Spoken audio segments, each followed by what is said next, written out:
dan untuk kamu. Lebih baik kamu pergi kepada penjual minyak dan beli di situ. Akan tetapi waktu mereka sedang pergi untuk membelinya, datanglah mempelai itu dan mereka yang telah siap sedia masuk bersama-sama dengan dia untuk menemukan dan pintu ditutup. Kemudian datang juga gadis-gadis yang lain itu dan berkata, Tuan, Tuan, bukakanlah kami pintu. Tetapi dia menjawab, aku berkata kepadamu, sesungguhnya aku tidak mengenal kamu. Karena itu berjaga-jagalah sebab kamu tidak tahu akan hari maupun akan saatnya.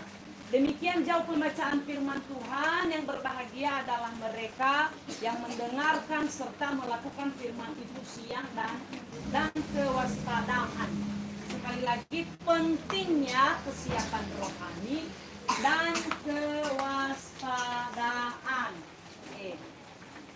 Baik, kalau di Alkitab judul perikopnya apa dikatakan di situ, Nobu? Gadis-gadis yang bijaksana dan gadis-gadis yang bodoh. Nah, ini yang ngomong, kalian tahu siapa? Yang ngomong dari ayat pertama sampai ayat yang ke-13. Kalian tahu siapa? Murid-murid Tuhan Yesus, kah? Tidak. Bukan, tetapi Tuhan Yesus sendiri. Waktu Yesus datang ke dunia ini, dia banyak melayani ke kota besar dan kota kecil.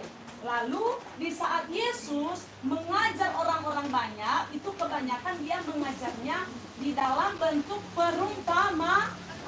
Kalian tahu apa arti perumpamaan?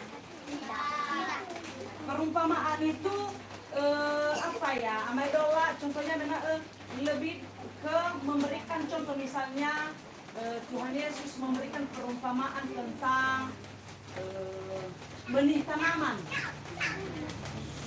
Nah, karena orang-orang di zaman itu mereka lebih mengerti apabila firman Tuhan itu disampaikan di dalam bentuk perumpamaan.